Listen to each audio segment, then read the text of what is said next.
Assalamualaikum warahmatullahi wabarakatuh. Tabi pun.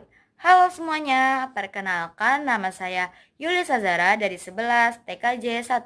Di video kali ini saya akan menjelaskan tentang model OSI layar dan TCP/IP lengkap dengan contoh perangkat yang ada di layar 1, 2, dan 3. Langsung saja kita mulai ke pembahasannya. Pertama, kita bahas dulu tentang OSI. Apa sih OSI itu? OSI adalah singkatan dari Open System Interconnection, yaitu konseptual yang dibuat oleh ISO untuk menjelaskan bagaimana data dikirim dari satu komputer ke komputer lain dalam jaringan. Dalam model OSI ada 7 layer atau lapisan, dari yang paling bawah sampai yang paling atas. Yang pertama ada physical layer. Ini yang mengatur pengiriman sinyal lewat kabel atau gelombang, contohnya seperti kabel UTP, hub, dan repeater. Yang kedua ada data link layer, mengatur pengiriman data antar perangkat yang menyambung langsung, contohnya seperti switch dan lain-lain. Yang ketiga ada network layer, yaitu mengatur alamat IP dan root data, semisalnya waktu kita browsing lewat router. Yang keempat ada transfer layer, memastikan data dikirim secara lengkap dan berurutan. Yang kelima ada session layer, yaitu mengatur sesi komunikasi, kayak waktu kita lagi login ke website. Yang keenam ada presentation layer, yaitu ubah format data agar bisa dibaca. Dan yang terakhir ada application layer, lapisan yang sering kita pakai langsung, misalnya brosur, email, dan lain-lain. Kemudian ada TCP/IP. TCP/IP adalah singkatan dari Transmission Control Protocol atau Internet Protocol.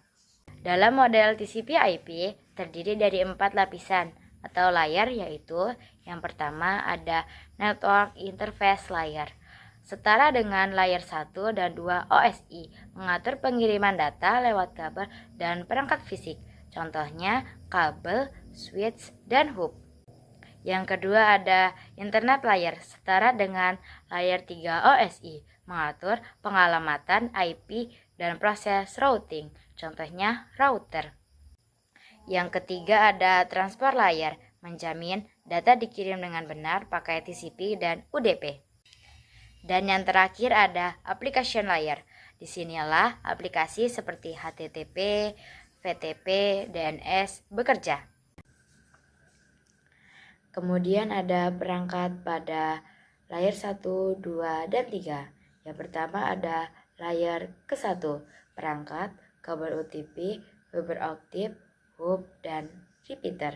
Contoh, saat kamu colok kabelan ke komputer, itu bekerja di layar fisik. Yang kedua ada data link layer, perangkat, switch, brick, dan INC. Contoh, di sekolah atau kantor, komputer biasanya terhubung lewat switch agar bisa berbagi jaringan lokal atau LAN. Yang terakhir yaitu layar ketiga, network layer, perangkat, router. Contoh, saat kamu pakai wifi di rumah, router kamu meneruskan data dari perangkatmu ke internet. Itulah fungsi layar ketiga. Perbandingan keduanya adalah satu, model OSI bersifat teoris, digunakan untuk menjelaskan cara kerja komunikasi jaringan secara berlapis. Yang kedua ada model TCP/IP bersifat praktis dan digunakan langsung dalam jaringan internet. OSI dibuat oleh ISO, sedangkan TCP/IP dikembangkan oleh Departemen Pertahanan Amerika Serikat atau DoD. OSI menjelaskan konsep dan fungsi tiap lapisan secara detail, sementara TCP/IP lebih sederhana dan efisien. Model OSI tidak menentukan protokol tertentu, sedangkan TCP/IP menggunakan protokol nyata seperti TCP, IP, UDP, HTTP, FTP, dan lain-lain. Lapisan OSI 1 dan 2 sebanding dengan lapisan network access pada TCP/IP. OSI lapisan 3 sama dengan internet. OSI lapisan 4 sama dengan transport, dan OSI lapisan 5-7 sama dengan application pada TCP/IP. Kesimpulannya adalah, pertama, model OSI punya 7 layar dan digunakan untuk memahami teori komunikasi data. Yang kedua, ada model TCP/IP punya 4 layar dan digunakan di dunia nyata terutama di internet. Yang ketiga, setiap layar punya fungsi khusus dan perangkat tertentu. Pertama, layar pertama, hub dan kabel. Layar kedua, switch. Layar ketiga, router. Dengan memahami kedua model ini, kita bisa tahu bagaimana data dikirim dari komputer ke komputer lain secara teratur dan aman. Sekian video dari saya akhiri. Wassalamualaikum warahmatullahi wabarakatuh.